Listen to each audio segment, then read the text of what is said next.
Okay, treasurer.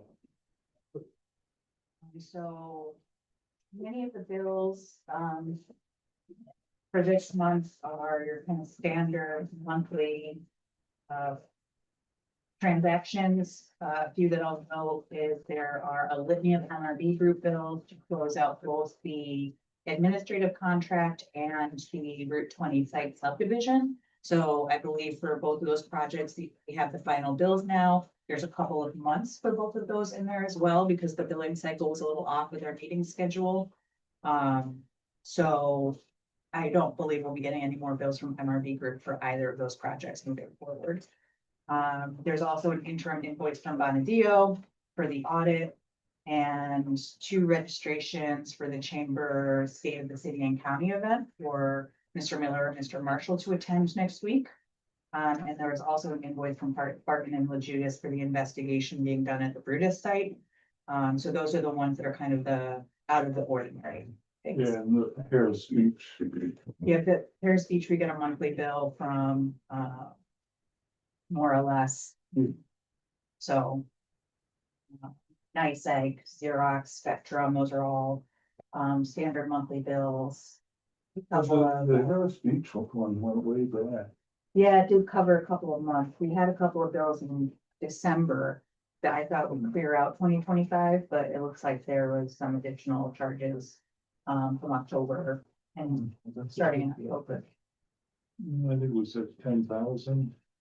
The Harris Beach bill total was 6,655, covering October 2nd through the 25th, through January 25th. I have copies of the Then there bill was here. a 4,000 previous ones, and then Yeah, the 4,000 I actually think has been cleaned up. There's, go through that. we had a credit with them that I don't think has been properly applied, so we're just still working on some bookkeeping with them. Timing. Yeah. That's very good. Do you want me to keep going or do you want to approve it? Yeah, do we have a motion to approve the pay the bills? I'll second. Any discussion? All in favor? Aye. On financial statements, the budget report, I'm gonna start with the balance sheet. I cleaned up over the last couple of days, I cleaned up some very small discrepancies, across 4 different lines. They were each less than $1. So I just cleaned those out so that I can clean up the balance sheet. So like you'll notice on the balance sheet, there's a few lines that have like -76 cents and $1. So I just cleaned all those up so we could deactivate them. And so starting next month, those lines will go away from the balance sheet and it'll just look cleaner. And so the total amount of transactions I did was $2.10. It's not something to worry about. So I just cleaned those things up across 4 balance sheet accounts that we just don't really use. And then I also noticed as I was preparing for today that the receivable for the Sunburn sales land sale was on the grants receivable line instead of the regular accounts receivable line. So I have fixed that. So just note that that's gonna move up a line in the balance sheet. It was just QuickBooks Online only likes to use one accounts receivable and we have multiple. So it just went into it pushed it in the wrong place. So I moved that. There are a couple lines that we need to clean up following the audit, particularly construction in progress. And the investment in land and buildings. Those are looking weird right now with some of the adjustments that they helped us make related to some Highlander bills. So we're gonna get those cleaned up. And then just note that the grants payable line at the bottom of the balance sheet, it's currently showing something like 0. But it should actually say $10,000. So that's dating back, we talked about it a little bit in the audit committee meeting, that $10,000 is dating back to a Clarity Connect project in Southern Cayuga. So that was a broadband project and the villages and towns helped support that project using CCIDA as a pass-through. And Clarity Connection never came back to request that $10,000. So we need to just disperse it back to the town of Ledyard. And so I think we should just work on doing that the next month or two and get that off the balance sheet as well, because it's been 10 years now. You need a motion for that? You want a motion for it? I would move we send that back to the town of Ludwig, which is where it came from. Right. Second. Any discussion? All in favor? Right. So then that really will be zero. Yeah. And on the budget versus actual, I did want to point out a few things there. Gotta get some notes on that one. Just so you know what's what, on the marketing line, 1673, that is the sign, the design and creation of the sign for the. Not yet. It is, Snow. well, it's in process right now. I just checked in with her team yesterday actually on it. So that sign is in material order design and assemblage right now. And then contract services, 11,216. Those are actually the costs, most of the costs related to the subdivision contract. A little bit will show up in the March report as well. The $2,500 accounting fees, that's the Bonadio interim billing. And then going to the next page, 853 for printing and copying, that's the monthly subscription to Xerox. For March, you'll probably see a much larger amount that actually pays for the printer, but you will have a small fee each month for the actual printing costs. So that was the first one of those. And then industrial park development, $4,495.75. That's actually the Barton and Lejudas site due diligence invoice. We have it there for now, even though it's not a released industrial park, but we don't have another line to put it on. So we're gonna have to figure out where we wanna, how we wanna rearrange this now that the released industrial park is full and won't necessarily be a factor anymore. So over the course of the next few months, we might have to work on our chart of accounts a little bit, but that's what that is. Right, and to Tracy's point, part of the reason it's parked there and we do want to keep expenses like this siloed is as we're evaluating property and dedicated monies towards it, we want to ensure that we're tracking where that's going.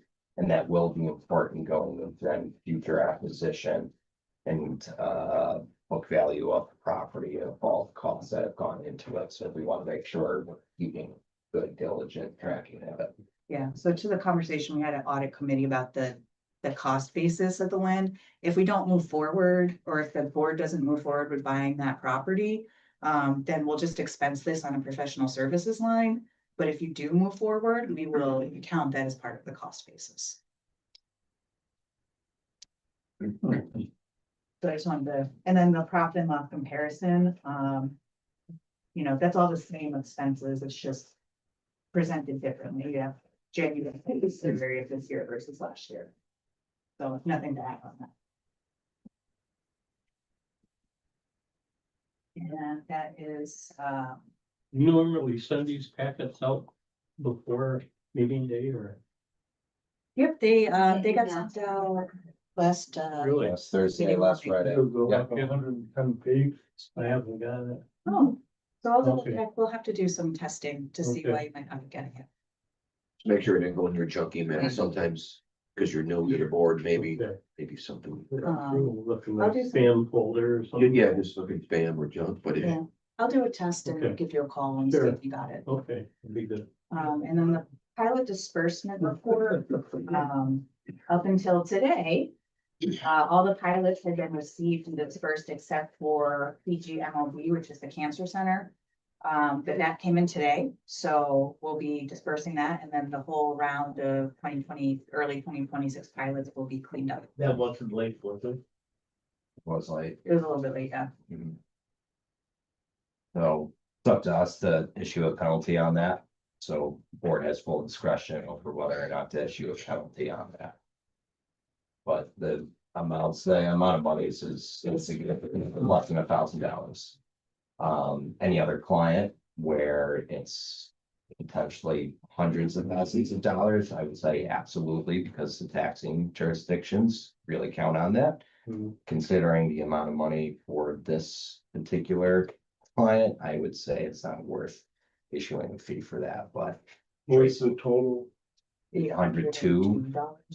Mm, And I think it really starts to kick in a few years of where our schedule then goes on, so. Very, The only thing is it right to pick and choose? You I, know, I do agree, if we're gonna have a policy, we should be consistent with it. that's true, They should pay on time. Yeah, good point. Well, I Yes. just wouldn't want to start like. Right.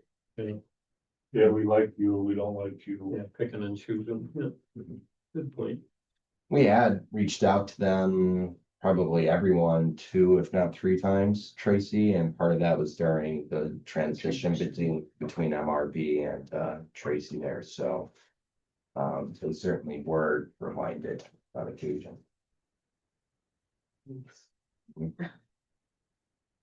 Now, what's the pleasure of the board? Be consistent. Yeah, I did move there. It's a policy, stick to it. Yeah. Okay. Well. All right. Bird doesn't care, he's rich. So that's all I have for the treasurer's report. So just go through that. Other questions? I had a quick question on this, the CD was making outstanding interest, it looks like. When does that mature? So that's actually not a CD, that's a money market account, for. Go on the balance sheet. Yeah, the I saw a short-term CD listed in here as well. There was one in 2024. water, that's, yeah. For the town, our town and the group, we can go over the accumulate national bank money market. Yep. Boys income on that's been great. More than I. It says short-term CD or. Yeah. Oh, that's on the profit and loss, so it's interest for savings and short-term CDs. So that's just the interest line on the profit and loss. Mhm. It's not actually like a balance account. Okay. So But that, we don't hold we a don't- short-term CD, we have a we money do not. market account. yes, over the course of 2025, all the CDs got moved into the money market because it's making really great. Still is, interest. still is. And it still is, so, Yeah, we're just not even messing around. More with liquid too. Yeah. Mhm. Understood. but like I But said, that's that's just what an we income do. account. How much you do. We got some more there too. Oh, yeah. Yep. All right. So can we accept the treasurer's report from? Any discussion, all in favor? Aye. All right, the ayes have it. Anything else, Tracy? No. All right. Mike? Okay. So as always, we have my written report in the packet, but I do have some walk-on updates here. I'll start with some project updates. We do have Kevin Loki here as done over the last several months, and during our portion of the packet, we'll provide some updates to projects he's been working on between Sterling, Ledger, and the town of Scipio. One of the things you may have noticed in the updated packet here is we're looking to have a resolution for the board's approval at next month's meeting for Altus Power, who has acquired the projects in the towns of Scipio and Ledger regarding the labor monitoring aspects of that. We're working on finalizing figures going into it that cannot be done in time for this meeting here today. Speaking of renewable projects, I had a chance to meet with the folks from Agricole Wind, in addition to our municipal officials in the towns of Venice and Genoa over the last month, and it was more of a high-level discussion, talking over the mechanics of the HCA and the potential pilot. What we're waiting on for the company right now is final approvals from the state to see how that moves forward, which is all but expected. Once that comes in, it's certainly up to the board to approve that once an application does come in, but it will be a substantial size of project for this IDA to entertain. And one thing that we've talked about with the towns is we want to make sure we've worked with them throughout that process there, and the company is committed to being transparent and doing the same on that. Sales of land to the Waynes and MC Owasco are moving ahead there. We should have those fully closed out in the next month. As briefly mentioned, we do have the for sale sign for the small lot along Eagle Drive in motion. I do expect it to be up certainly by the next board meeting. So that should be good there. Do we have expected price on it? Yes. On the for sale sign? No, no, not. We, no. For the price on the. Oh, yes, we do. So we had that property along with all of our other properties within the park there appraised at the beginning of 2024. So we do have a fair market value for it. What was that?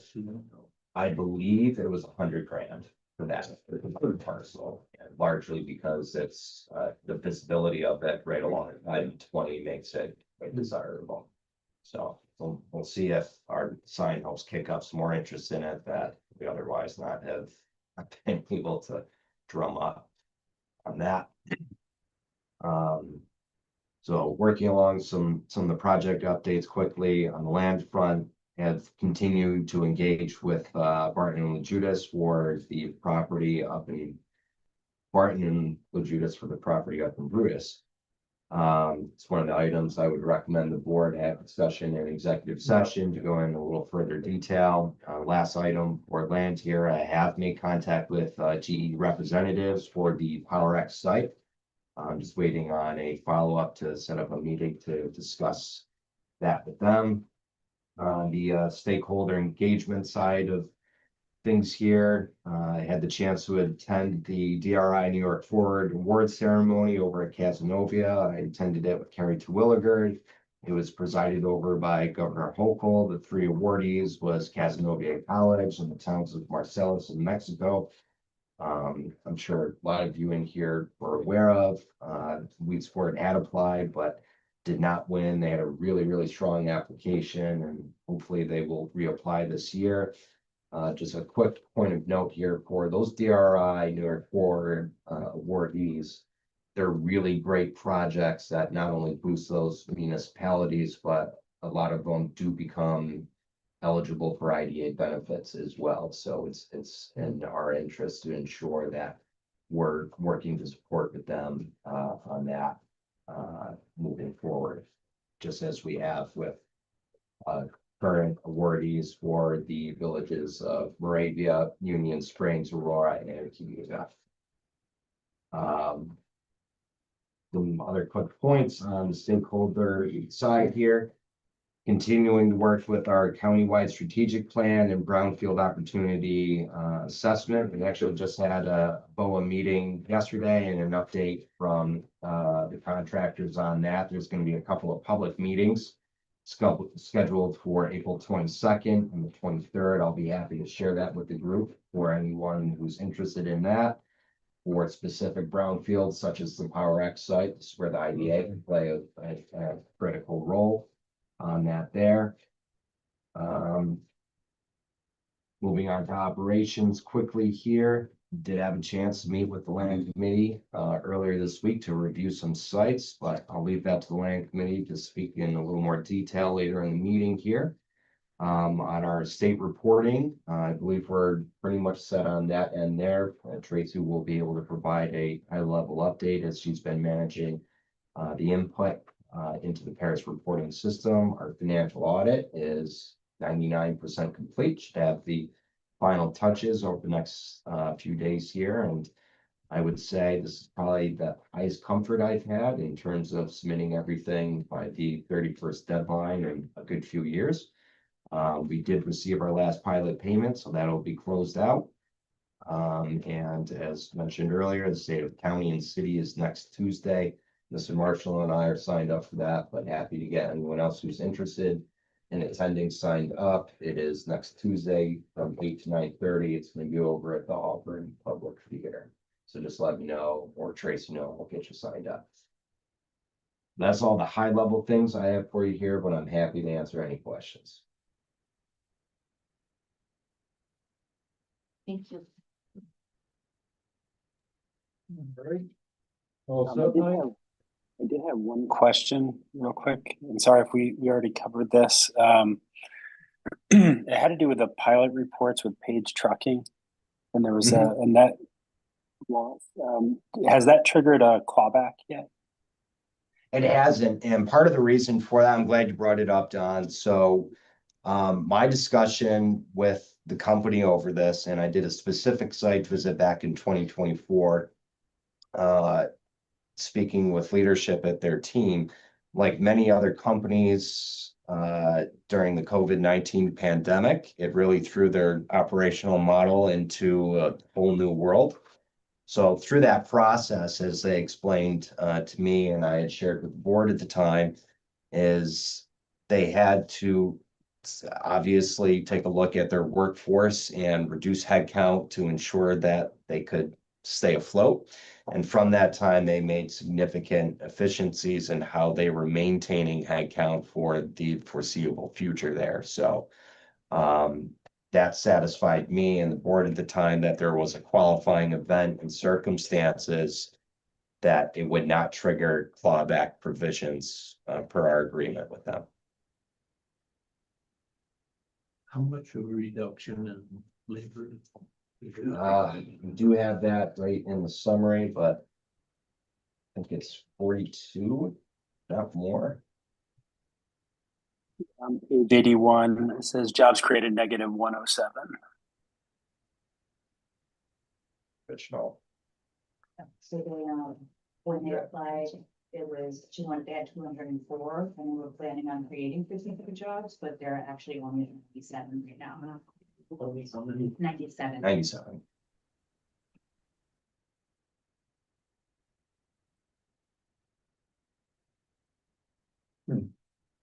Still in excess of their original job creation goal of 52. No, they're negative 107 instead of plus 52. Mhm. They're below their Below, right. employment levels.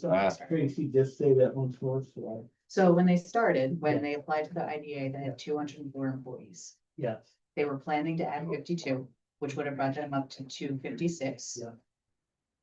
In reality, right now, they're at 97, which is a net increase of 107. I would just think that's something we should do. Yes, I do. I don't see the justification for that much of a loss. Yeah, the 52 and subtracting 87. No, they never No. created the 52. That was the goal. Their goal was to get up to add the 52, but But they the were, 107 is. they were granted this pilot on. With just making for it this full. Jobs, right? It's like the net number from the start. That's awful lot. That's a loss. Yeah. So what have you done in the past when there's such a variance like that? That's part of the investigation during site visit is to sit down with them and specifically go through that. And not just during a site visit, part of the annual reporting that is due to us. As I was saying to Don in addressing his question, when I did the site visit a couple of years ago, it was around the same figures. And I brought that to the board. Board at the time accepted that as qualifying conditions.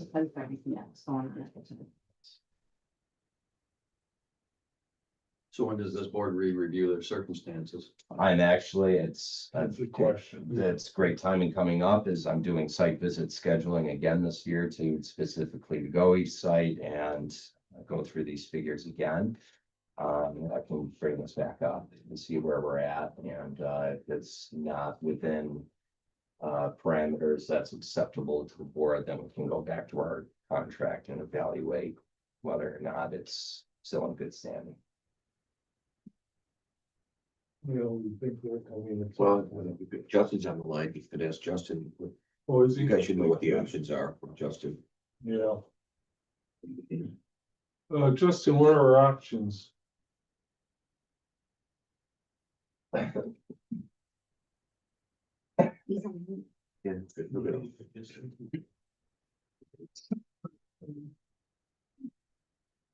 Watching the ball game. No. For that. Actually, he's right there. Yeah.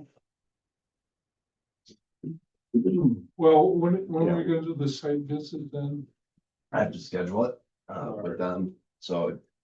They were pretty responsive the last time I reached out, so it could be within, the next month or two. All right, maybe we can address it the next week. Mhm.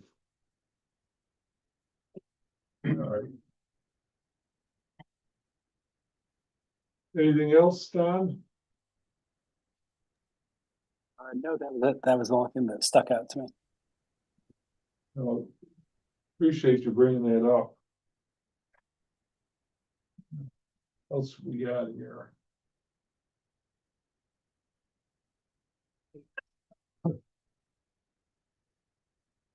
Going into unfinished business, brief update from Kevin Lowkey, who's on the line to give us a primer on what's going on with our Sunny's projects and the US New York Light Energy project up in Sterling.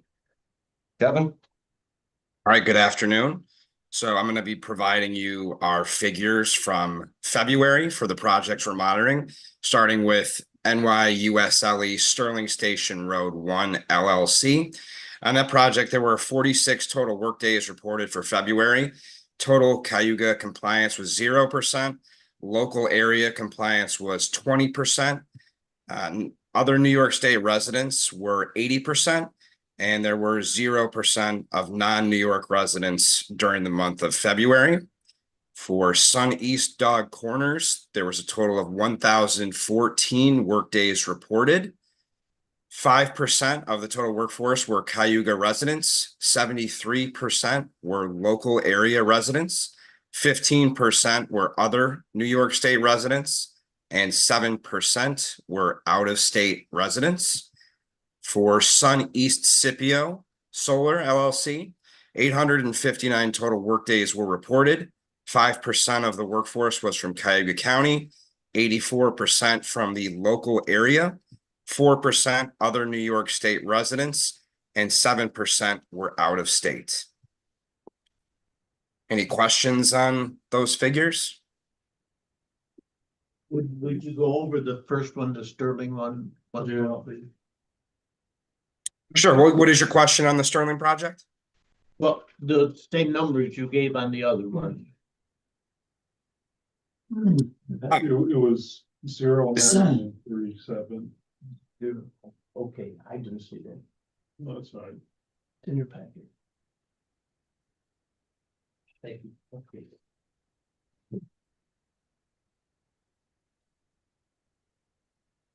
So are these guys compliant then? Which project in particular are you speaking about? Well, the Sterling was. Yeah, 0 and 0. Yeah, so their numbers were not ideal, certainly for the month of February. They did just get started on the project. Let's see, their most current overall percentage, which includes Cayuga residents and the local area, is currently at 18.42%, with the most recent labor reports we have. And I also believe, I think, as Mike can allude to, that I don't know, Mike, if you have any update on whether or not they're trying to get out of the monitoring requirement. I haven't had that indication from them yet, but I wouldn't be surprised if we gravitate towards that discussion sooner than later. Gotcha. And certainly I can update the board next month if these numbers continue to trend in a negative direction. So. All right. But probably at some point we're hit a trigger point. It could be, yes. All right, very good. Mr. Chairman, Justin is back. He just he stepped away for it and I take calls, but he is back in case you want to ask him the opposite. There he is. Yeah. Hey, All right. sorry about that, folks. My phone's blown up, so I'm here. This is on Page Trucking. Yeah, I can pull during our discussion the pilot agreement and the agent agreement take a look at what the IDA's options are with respect to an undertaking or a termination or a recapture. The standards have evolved over the years, and I'm trying to remember what year we closed Page. I think it was Tracy's tenure. It might have been around 2000 or 21-ish. Trying to remember if it was post-COVID or pre-COVID. It's hard. I think it's pre-COVID, It's probably pre-COVID. like 2018, if I had to guess. Okay, I'll pull those right now. Generally speaking, this is the time of year when you're reviewing these things, when the parish report is being finalized. So now is the time. And if there's a particular concern when you file that report, if you have an outlier, there's a process generally under your recapture policy where they can be invited in to provide the details that Mike, I think, expressed that were kind of COVID driven on their job force or their workforce. And if it's explained in a way that makes sense to you, the IDA has discretion to waive any penalty or recourse. And I use the old joke, you know, if it's like the Baltimore Colts leaving town in the middle of the night, obviously you would be taking some drastic action. But if generally they see a rebound coming, it's up to you and the board's discretion to decide how you want to handle it. And should you think you'll probably get the site visit done in a couple of months? Mhm. Or maybe after that, we should review all this with the board. And then they'll get just in time to look at the documents. Yes, and if, from my site visit during that time, something comes up as awry, I would then encourage them to come address the board directly. Yeah, That's a good idea. So, all right. So we'll put that on the agenda for a couple of months. okay. Thank you. Yep, no problem. Thank you. The communication policy, we'll put that under the governance Mhm. report. So for the governance report, we looked for David's suggestion. We looked at the bylaws. The treasurer secretary cannot be a board member. So I would suggest that we appoint Tracy for both positions. Yeah, I would move that we appoint Tracy for both the secretary and the commissioner. second. that. Not Tracy. Oh, when we amend the bylaws, there will be a board treasurer too, so they'll be back soon. Yeah, you got a couple of years, so. All right, any discussion on that? All in favor? Aye. Aye. The communication policy, we're wordsmithing that, we're gonna cut it back down and we've got to add a couple things, so we'll bring that to the next board meeting, we'll table that again for now. So we're gonna change that, but we're adding it to the bylaws, right? Is what we decided. Yeah, we're gonna add. Put an X, I'm sorry. Right, and we asked Tracy to get us some verbiage on standing committees. We don't really have anything in the bylaws to cover that. If we get some stuff, we'll circulate it ahead of the next meeting, so everybody can be up to speed on it. Was there anything else we talked about? That was it. Yeah. The survey was good. Right? What was it? The survey was good for the. Well, we were gonna make a report on that, I thought my concern. No. All right, so that's the update from governance committee. The audit committee we've already done. Mhm. Everybody's happy with that. Harris report.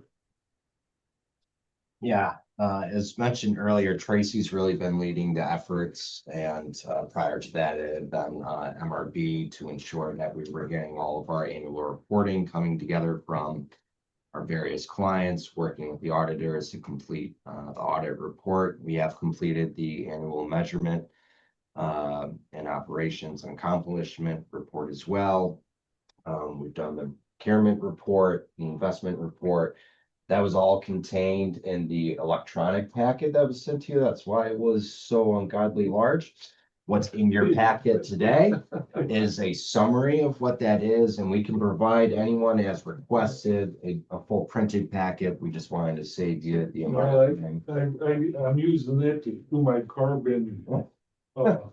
It's a lot, but it's necessary. All IDAs throughout the state have to submit this information. And as said earlier, I feel very comfortable where we are on this. I believe we're nearly completed at this point. There's 3 or 4 minor pieces of information. But we're going back and forth with the projects to work those out. Right. And then, I'd make a motion to go into executive session to talk about contracts. Can we actually do a motion to approve Paris reporting, Oh, just so that when we certify it, we're not lying? well, I'd make that motion a second. Second, any discussion? All in favor? Aye. Aye. And then a motion for executive session for contracts. Move it. I'm something. Second, any discussion? All in favor? Aye.